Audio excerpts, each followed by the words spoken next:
श्री स्वामीनारायण भगवान की जय। अक्षर पुरुषोत्तम महाराज की जय। श्री राधा कृष्ण देव की जय। सियावर रामचंद्र भगवान की जय। उमापति महादेव की जय। प्रमुख स्वामी महाराज की जय। महंत स्वामी महाराज की जय। प्रमुख स्वामी महाराज शताब्दी महोत्सव की जय। श्रीमद् भगवद गीता के 5वें अध्याय में भगवान श्री कृष्ण ने भारतवर्ष के महान ऋषियों की जीवन शैली कैसी होती है यह समझाते हुए कहा कि लभन्ते ब्रह्म निर्वाणम ऋषयः क्षीणकल्मषाः छिन्न द्वैधा यतात्मानः सर्वभूत हिते रताः। अर्थात भारत के ऐसे जो महामनीषी हैं वे ब्रह्म स्थिति को प्राप्त कर चुके हैं। उनकी सभी लौकिक कामनाएं मिट गई हैं। उनके सभी संशय टल गए हैं। लेकिन फिर भी उनकी विशेषता यह है कि वे सदैव सभी के हित के लिए तत्पर रहते हैं, उसमें रत रहते हैं। प्रमुख स्वामी महाराज की यही विशेषता थी। कल पूज्य ब्रह्म विहारी स्वामी जी के वक्तव्य में हमने सुना कि प्रमुख स्वामी महाराज का सूत्र था, दूसरों की भलाई में हमारी भलाई है। उनका पूरा जीवन यही था। एक संत होते हुए, एक त्यागी होते हुए वे वन में नहीं बसे, संसार के बीच में रहे और संसार की हर समस्या में वे इतने संलग्न हुए, किस तरह से सभी को सुखी किया जाए। जीवन भर वे प्रवृत्तिशील रहें। जब प्रवृत्ति आती है तो प्रवृत्ति के साथ कुछ समस्याएं भी साथ में जुड़कर आती हैं। जब प्रवृत्ति होती है तो वहाँ पर चिंता भी होती है। हम सभी का अनुभव है। कल क्या होगा, एक भय होता है। जब कोई ऐसी परिस्थिति सामने आ जाती है तब इसमें से कैसे हल मिलेगा, चिंता होती है। प्रवृत्ति करते करते कई बार हम कार्य का बोझ महसूस करते हैं, कार्य भार। जब प्रवृत्ति करते हैं तो सफलता मिलने पर हमें इसका अहंकार भी आ जाता है और जब असफलता मिलती है तो हताशा भी होती है। प्रवृत्ति में कभी किसी व्यक्ति के द्वारा हमारे कार्य में बाधा डाली जाए तो हमें द्वेष भी होता है। यह प्रवृत्ति का स्वभाव है। इसके साथ ये सब चीजें जुड़ी हुई हैं। मगर प्रमुख स्वामी महाराज एक ऐसे विलक्षण संत थे कि उनके जीवन में इन सारी समस्याओं को होने के बावजूद कभी भी प्रवृत्ति के ये दोष उनके जीवन में नहीं आए। हर बाधाओं के बीच में रहते हुए भी वे सदैव निश्चिंत रहते थे। कार्य का अत्यंत भार होने के बावजूद वे बिल्कुल हल्के रहते थे। कार्य में सफलता मिलने पर भी वे अत्यंत अहम शून्य रहते थे। कार्य में असफलता मिलने पर वे कभी निराश नहीं होते थे, प्रसन्न रहते थे। और किसी व्यक्ति के द्वारा चाहे कैसा ही विघ्न क्यों न डाला जाए, वे हमेशा द्वेष भाव से परे रहते थे। उन्होंने एक संदेश हमें दिया कि समाज के बीच रहते हुए, हमारे कर्तव्य को निभाते हुए, दिन रात प्रवृत्तिशील रहते हुए भी आध्यात्मिकता के बल पर हम इन सभी समस्याओं के बीच भी आनंद में रह सकते हैं, प्रवृत्ति के दोषों से मुक्त रह सकते हैं। क्या चाबी थी उनके पास? रहस्य क्या था? तो एक ही रहस्य प्रमुख स्वामी महाराज के जीवन को देखते हुए हमें बार बार नज़र के सामने आता है। वो ये है, कर्ता हर्ता एक भगवान है। यह दृढ़ श्रद्धा उनके जीवन में हमें देखने को मिलती है। वे हमेशा यही बात अपने जीवन में जीते थे और सभी को यही बात जीने को संदेश देते थे कि भगवान कर्ता हर्ता है। वैसे हमारे शास्त्रों का यह संदेश पुरातन काल से है। केनोपनिषद में बताया गया कि यह पूरा विश्व संचालन करने वाले कौन हैं? कौन उत्पत्ति करता है, कौन संभालता है, कौन प्रलय करता है? यह सवाल वहाँ पर उपस्थित किया गया और संशय का समाधान देते हुए कहा गया कि एक भगवान कर्ता हर्ता है। भगवान स्वामीनारायण ने अपने वचनामृत में समझाया कि व्यास जी के सभी ग्रंथों का सार एक ही है। क्या सार? इस पूरे विश्व के कर्ता हर्ता एक भगवान है। और स्वामीनारायण भगवान कहते हैं कि कल्याण का मुख्य साधन भी यही है कि यदि भगवान कर्ता हर्ता है, ऐसी दृढ़ प्रतीति हमारे जीवन में हो जाए, मोक्ष का मुख्य साधन यह प्रतीति है। भगवान स्वामीनारायण ने स्वयं अपने वचनों में यह बताया, अगणित विश्वनी रेल उत्पत्ति पालन प्रलय थाय, मारी मर्जी विना रे कोईथी तरुणु नव तोड़ाए। अनंत ब्रह्मांड, उनके संचालन में किसकी शक्ति काम करती है? भगवान स्वामीनारायण ने कहा, अनंत कोटि ब्रह्मांड की उत्पत्ति, स्थिति और प्रलय का करने वाला मैं हूं। कहा कि मैं अपने अंगूठे से इस पृथ्वी को डिगाओ, अनंत ब्रह्मांडों की पृथ्वी डिगने लगे। उनके संकल्प में यह शक्ति है। तो भगवान जो सर्व करता हरता है, वे ही सब कुछ करते हैं, यह हमारे शास्त्रों ने तो बताया। परंतु वास्तविक जीवन में जब हम ऐसी परिस्थिति के बीच आ जाते हैं, हम स्ट्रेस में हो जाए, हम अशांति हमें महसूस हो, ऐसे समय में हमें भगवान के कर्तापन की प्रतीति रहना भूल जाते हैं। प्रमुख स्वामी महाराज के जीवन में हमने यह देखा, जीवन भर देखा। आज हम थोड़ा उनके जीवन से संदेश प्राप्त करने का प्रयास करेंगे। सबसे पहली बात यह है कि जब कोई चिंता सामने आकर खड़ी हो जाती है, तब हम क्या करते हैं? आमतौर पर व्यक्ति का स्वभाव ऐसा होता है, कल क्या होगा, परसों क्या होगा। अभी हम कोरोना के उपद्रव का सामना कर रहे हैं, तो हर एक व्यक्ति के दिल में यह चिंता है कि आगे क्या होगा, परिणाम क्या होगा। प्रमुख स्वामी महाराज ने एक सिद्धांत समझाया था कि चिंता आने पर हमें भगवान पर सब छोड़ना सीखना चाहिए। इसका मतलब यह नहीं कि हमें पुरुषार्थ नहीं करना है, हमें प्रयत्न नहीं करना है। हमारी पूरी बुद्धि शक्ति को अपने कर्तव्य में जोड़ने के बाद भगवान पर परिणाम छोड़ दो, यह उनका जीवन संदेश था। सन 2010 में प्रमुख स्वामी महाराज गांधीनगर में थे।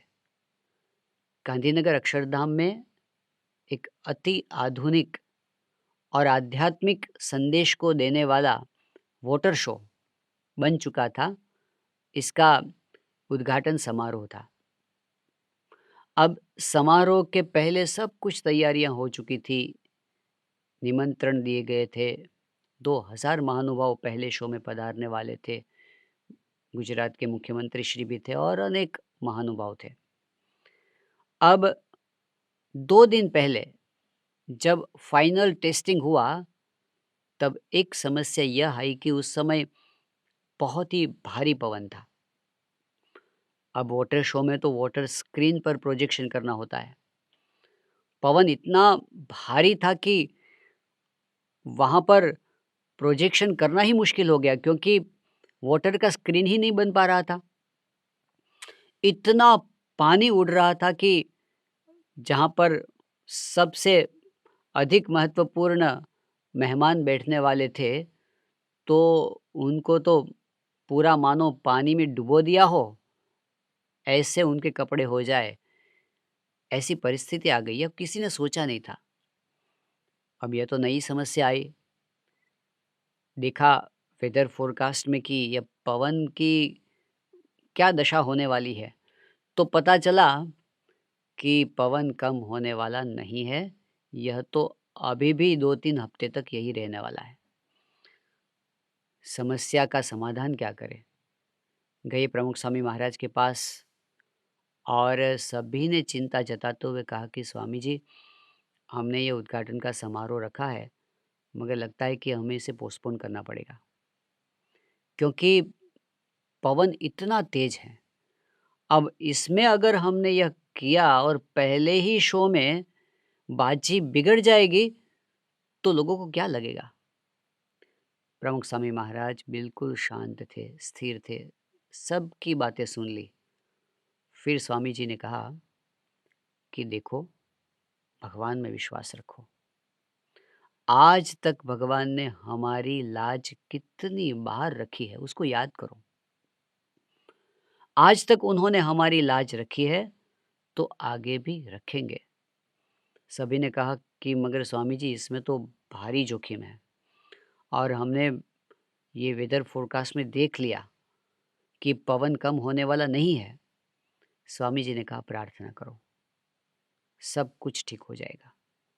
दूसरे दिन पवन तो इतना ही था, तीसरे दिन पवन उतना ही था, उद्घाटन समारोह में प्रवचन शुरू हो गए, पवन कम नहीं हुआ था।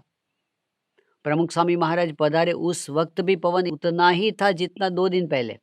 अब तो सभी की चिंता बढ़ गई कि कैसे ये वाटर शो हम दिखा पाएंगे। मगर आश्चर्य की बात यह थी कि जब शो शुरू होने का टाइम हुआ, धीरे धीरे धीरे धीरे पवन शांत हो गया। प्रमुख स्वामी महाराज ने एक बात कही थी, पत्ता तक नहीं हिलेगा, और सच में पत्ता तक नहीं हिला। उस समय सभी को प्रतीति हुई कि भगवान की शक्ति सबसे बड़ी शक्ति होती है। तो उनका यह संदेश था। हम सभी ने कई बार अपने जीवन में ऐसे अनुभव किए हैं कि भगवान ने हमारी लाज रखी है, लेकिन हर बार हम फिर नई चिंता में लग जाते हैं। स्वामी जी ने कहा नहीं, अगर चिंता होती है तो भगवान को प्रार्थना करो। वे बार बार हर एक क्रिया में हमें प्रार्थना में जोड़ते थे, स्वयं प्रार्थना करते थे। सन 1990 में प्रमुख स्वामी महाराज लंदन में विराजमान थे। उस समय गुजरात में, भारत में ऐसी परिस्थिति थी कि बारिश बहुत कम हुई थी और अकाल का वातावरण हो रहा था। एक दिन ऐसा हुआ कि उनके शयन खंड में जो एक सेवक संत सोए हुए थे, उनकी आंखें खुल गई। तो उन्होंने देखा कि कहीं से स्वामीनारायण महामंत्र की आवाज़ आ रही है। आंखें खोलकर देखा तो प्रमुख स्वामी महाराज अपने बिस्तर पर बैठे बैठे प्रार्थना कर रहे थे। सेवक संत ने देखा कि चलो कब तक चलता है, आधी रात हो गई है, 2 बज गए, कब तक चलता है। आधा घंटा ऐसे ही बीत गया, स्वामी जी प्रार्थना ही करते रहे। जब आधे घंटे के बाद स्वामी जी सोने के लिए बिस्तर पर लेटे, तो उस समय सेवक संत ने पूछा कि स्वामी जी क्या कर रहे थे आप?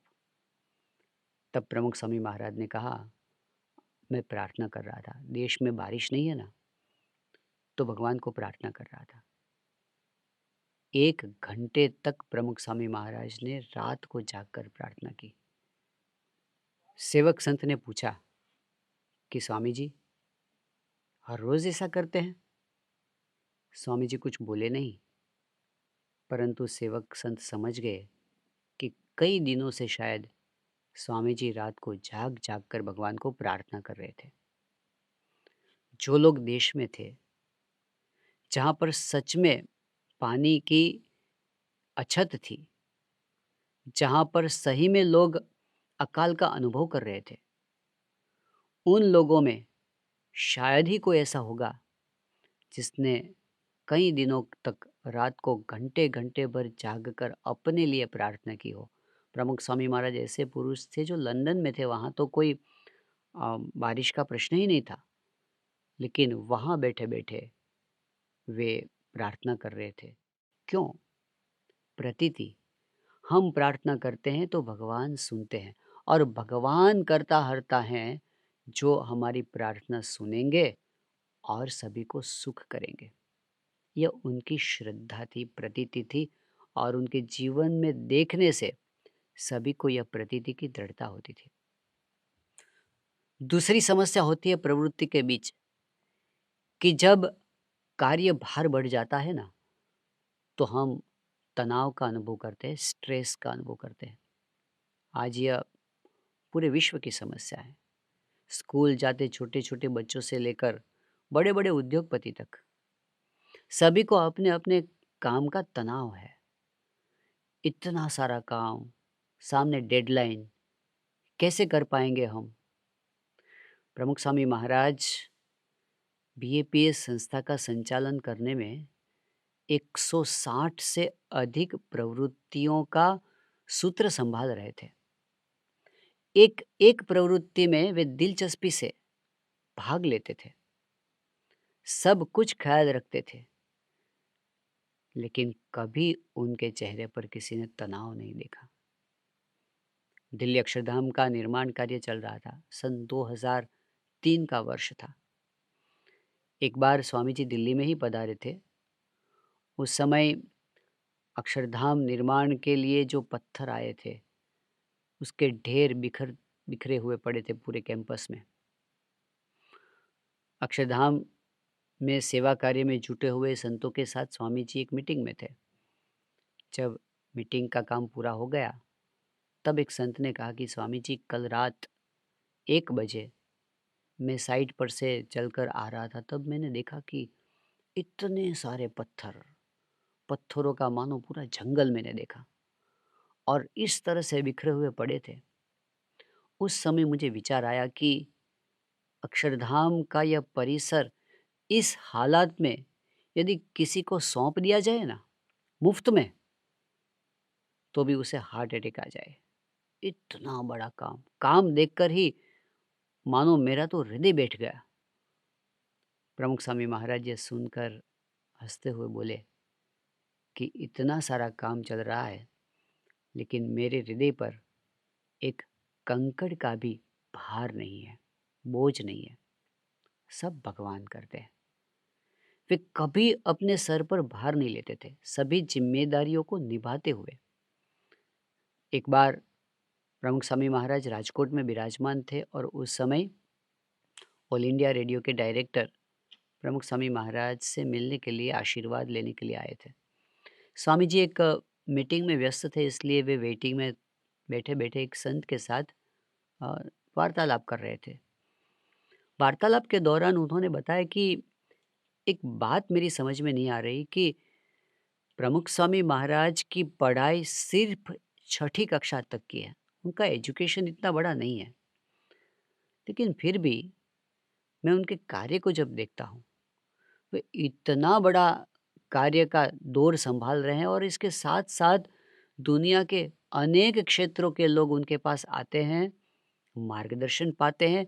स्वामी जी बिल्कुल योग्य मार्गदर्शन सभी को दे पाते हैं। ये सब कैसे हो रहा है, मेरी समझ में नहीं आ रहा। ये बातें हो रही थी उस दौरान, प्रमुख स्वामी महाराज के पास जाने का समय हुआ, उसे लेकर गए वे संत, पहचान करवाई, आशीर्वाद दिलवाए। फिर कहा कि स्वामी जी, साहब के मन में एक सवाल है कि आप बहुत ज़्यादा पढ़े नहीं हैं, लेकिन फिर भी आपके द्वारा इतने बड़े-बड़े काम कैसे हो रहे हैं, वे उनकी समझ में नहीं आ रहा। यह सुनकर प्रमुख स्वामी महाराज हँसने लगे। बोले कि साहब, मेरी भी समझ में नहीं आ रहा। फिर स्वामी जी धीरे से बोले कि देखो, आप इंस्ट्रूमेंट बजाते हो ना, तबला बजाते हो, हारमोनियम बजाते हो, वो इंस्ट्रूमेंट कभी अपने आप नहीं बजता, उसको कोई और बजाता है। उसी तरह से हम तो सिर्फ इंस्ट्रूमेंट हैं और हमें बजाने वाला तो कोई और है। यह प्रमुख स्वामी महाराज की सिद्धि थी। जीवन भर कार्यरत रहने के बावजूद वे हमेशा इंस्ट्रूमेंट बनकर रहे, भगवान का साधन बनकर रहे।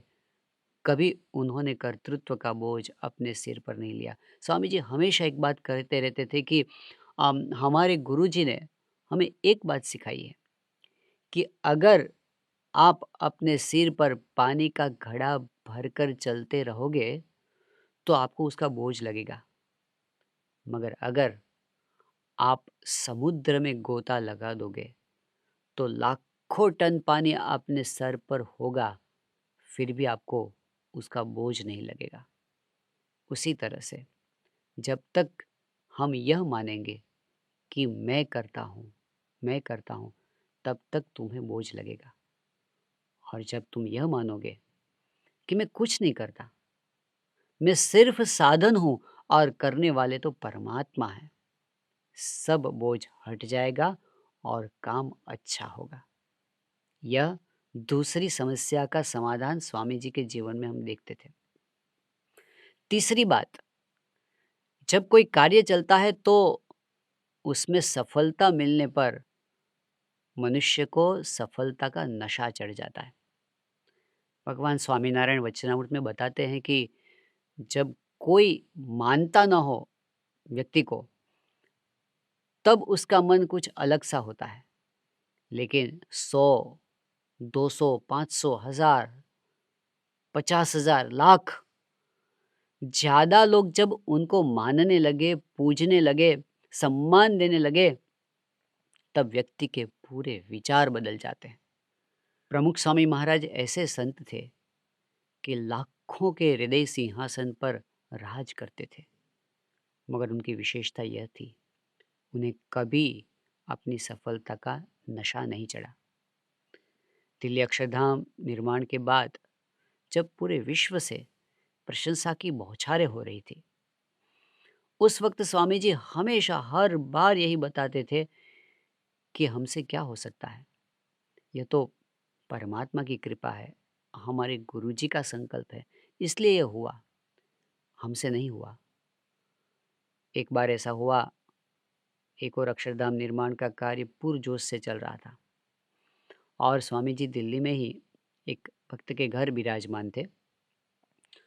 तो रात को समय अक्षरधाम टीम के संतों के साथ गोष्ठी, चर्चा, ये सब होने के बाद साधारण सी बातें चल रही थी। उसमें से यह बात चली कि स्वामी जी, ये जो कार्य चल रहा है, इतना बड़ा काम कोई हिम्मत ही न कर पाता आपके सिवा। आप ही है तो यह हुआ और यह कोई नहीं कर सकता। तब स्वामी जी ने पुनः यही कहा कि हमसे क्या हो सकता है, यह तो गुरु योगी जी महाराज का संकल्प, यह तो भगवान स्वामीनारायण का प्रताप, हम क्या कर सकते। उस वक्त सामने जो संत बैठे थे, उन्होंने सामने दलीलें की, एक के बाद एक प्रमाण रखते हुए कहा कि स्वामी जी, भगवान की बात सही है, भगवान करता है, लेकिन भगवान आपके द्वारा करता है, वरना कैसे हो सकता है यह।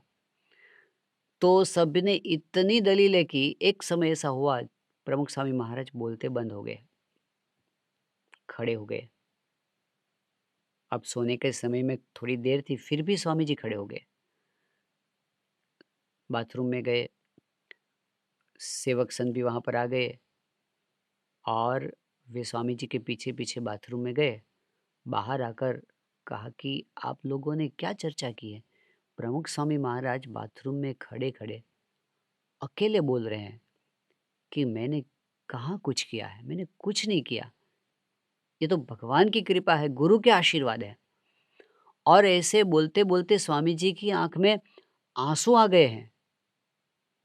यह था प्रमुख स्वामी महाराज का मन। जब कितने ही लोग उनकी प्रशंसा कर रहे हो, तब एक क्षण के लिए भी उन्होंने कभी नहीं माना कि यह सफलता का यश मुझे मिलना चाहिए। एक बार महान स्वामी महाराज ने यह कहा था, प्रमुख स्वामी महाराज कभी नहीं मानते कि मैं करता हूँ, और फिर कहा कि वे मान ही नहीं सकते कि मैं करता हूँ। इतने परमात्मा के कर्तृत्व के विषय में वे प्रतीति से मानते थे। वे मानो भगवान के कर्तृत्व में डूब गए थे। यह उनकी मान्यता नहीं थी, यह उनका साक्षात्कार था। ये उन्होंने सिखाया हमें कि जीवन में छोटी-मोटी सफलताओं में हम अपने सिर पर ले लेते हैं। कभी मत मानो यह मैंने किया, सिर्फ भगवान की कृपा से हुआ। तो सफलता का जो आनंद है, उससे कई गुना अधिक आनंद भगवान के कर्तृत्व की प्रतीति का है। और एक विघ्न प्रवृत्ति में क्या होता है कि हमारे सभी प्रयत्नों के बाद जब हम सफल नहीं होते, परिणाम हमारी इच्छा के अनुसार नहीं मिलता, तब हम हताश हो जाते हैं। इतनी कोशिश की फिर भी सफलता नहीं मिली। हम उसका स्वीकार नहीं कर पाते। प्रमुख स्वामी महाराज के जीवन में हम देखते हैं कि उन्होंने सफलताओं का जिस प्रकार से स्वीकार किया है, उसी तरह से असफलता का भी स्वीकार किया है। दिल्ली अक्षरधाम का निर्माण कार्य 5 वर्ष में पूरा करके उन्होंने एक विक्रम स्थापित कर दिया। लेकिन बहुत कम लोगों को पता है कि 5 साल में अक्षरधाम का निर्माण करने में सफल रहे प्रमुख स्वामी महाराज ने 32 साल तक अक्षरधाम की जमीन पाने के प्रयास में असफलता ही असफलता पाई है। लंदन में भव्य मंदिर का निर्माण हुआ, जो विश्व में प्रसिद्ध हुआ, परंतु उस मंदिर के निर्माण से पहले कितनी बार निष्फलताएं मिली। सन 1986 का प्रसंग है। लंदन में हेरो विस्तार में पीएपीएस संस्था ने एक जमीन पर मंदिर बनाने का निर्णय किया था। सब कुछ बराबर था, लेकिन कुछ गैर समझ के कारण परमिशन नहीं मिल रही थी। अब उस परमिशन के लिए जो भी प्रयास करने चाहिए, सभी प्रयास वहाँ के सत्संग समाज ने, हरिभक्तों ने, कार्यकर्ताओं ने किया। प्रमुख स्वामी महाराज ने बहुत ही मार्गदर्शन देते उसके साथ रहकर प्रार्थना करके प्रोत्साहित करते इसमें सभी को जोड़ा। लेकिन बहुत सारे प्रयास के बाद जिस परिणाम की आशा रखकर सब बैठे थे, बिल्कुल उससे विपरीत परिणाम आया और परमिशन नहीं मिली। प्रमुख स्वामी महाराज गुजरात में थे, बड़ौदा में। रात को 11 बजे के करीब फ़ोन आया और वहाँ पर जो कार्यकर्ता थे, उन्होंने बताया कि स्वामी जी, हमारी इतनी सारी कोशिशों के बावजूद हम केस हार गए हैं और हमें परमिशन नहीं मिली। उस वक्त प्रमुख स्वामी महाराज ने बिल्कुल शांति से कहा, भगवान की इच्छा। हमने प्रयास करने में कोई कसर नहीं रखी, तो हमें दुख मानने की ज़रूरत नहीं है।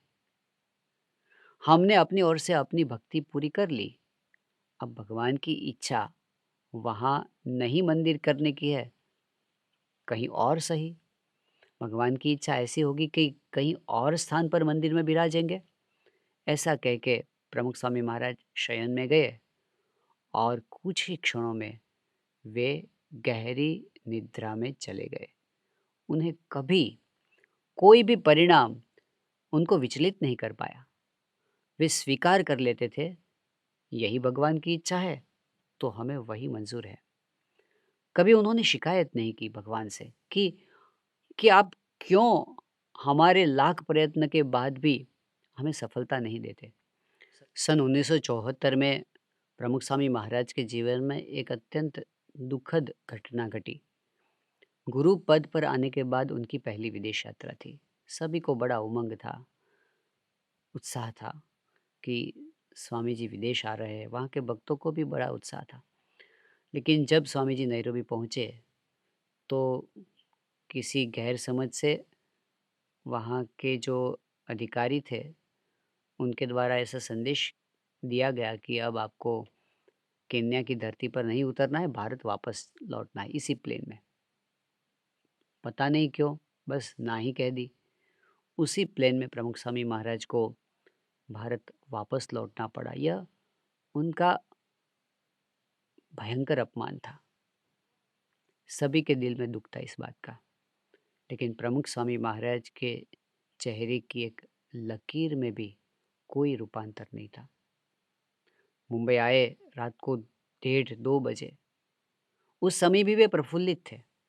उन्हें दुख केवल एक बात का था कि दिन भर भगवान स्वामीनारायण हरिकृष्ण महाराज की मूर्ति को साथ में रखते थे। वे उनकी सेवा नहीं कर पाए, उनको भोग नहीं लगा पाए।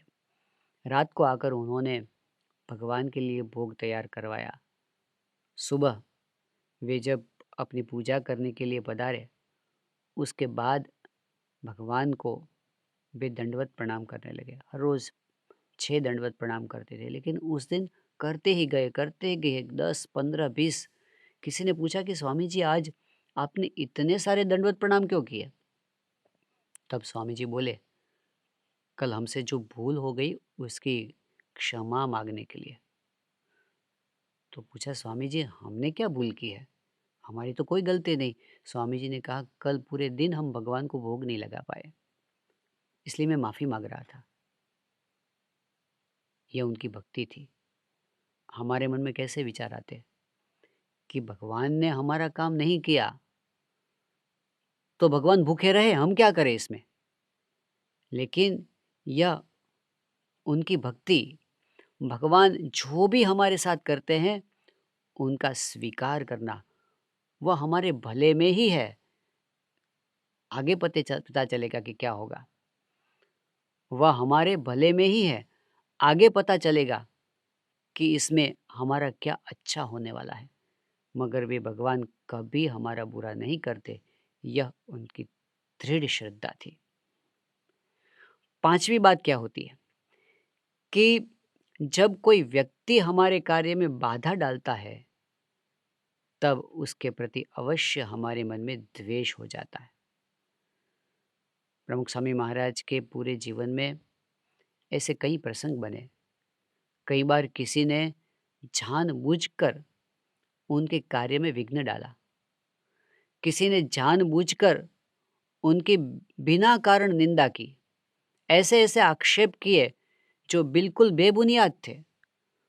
उनके जीवन में ऐसी घटनाएं बनी कि उनको कभी फिजिकल मार भी खानी पड़ी और कभी ऐसे भी प्रसंग बने जब उनको मार डालने का प्रयास भी किया गया। लेकिन उनके जीवन में प्रमुख स्वामी महाराज ने एक बार भी किसी का भी बुरा हो ऐसी एक भी क्रिया नहीं की। किसी का भी बुरा हो ऐसा एक भी वचन वे कभी नहीं बोले। किसी का भी बुरा हो ऐसी एक भी प्रतिक्रिया नहीं थी। अरे मन में संकल्प तक नहीं किया कि कभी का बुरा हो। यह उनका जीवन था। लेकिन इसके पीछे क्या था? इसके पीछे यह था कि वे दृढ़तापूर्वक मानते थे कि हर एक व्यक्ति चाहे वह बुरा करने के लिए कोशिश कर सकता है, परंतु बुरा होने देना या होने न देना वह भगवान के बस की बात है। अगर भगवान की इच्छा है तो ही वह सफल रहेगा, वरना नहीं रहेगा। तो भगवान करते हैं तो हम किससे द्वेष करें? प्रमुख स्वामी महाराज के वाक्यों को हम पढ़ते हैं तब हमें इस समझदारी में कितनी गहराई है, कितनी सैद्धांतिकता है, यह पता चलता है। स्वामी जी ने कहा है, कोई भी समस्या आए तो सीधी ही बात है, भगवान करता है। उनकी मर्जी से ही सब कुछ होता है। कोई किसी का सुधार नहीं सकता, कोई किसी का बिगाड़ नहीं सकता। करता भगवान है। वे जो कुछ करते हैं और कराते हैं, वह हमारे भले के लिए ही है। भगवान को ही कर्ता माने तो शांति, शांति, शांति। हर एक में रहकर भगवान ही करता है, ऐसा माने तो किसी से क्लेश न हो, एकता रहे, अहम न आए, मान ईर्ष्या की कोई गुंजाइश ही नहीं। वे छू भी नहीं सकते हमको। यह प्रमुख स्वामी महाराज का जीवन संदेश था कि हर एक क्रिया में भगवान ही भगवान करता है। हमें अपने कर्तव्य को निभाना है, बाधा आने पर प्रार्थना करना है, लेकिन परिणाम भगवान पर छोड़ देना है। और भगवान जो भी हमें परिणाम दे, वह हमारे भले के लिए ही है, ऐसा मानकर हमेशा इसको आनंद से स्वीकार करना चाहिए। यह आध्यात्मिक जीवन है, यह सुंदर जीवन है, यह पूर्ण जीवन है, यह दिव्य जीवन है। तो प्रमुख स्वामी महाराज का यह जीवन संदेश हम अपने जीवन में दृढ़ कर पाएँ, यह भगवान स्वामीनारायण और प्रमुख स्वामी महाराज और महंत स्वामी महाराज के चरणों में प्रार्थना।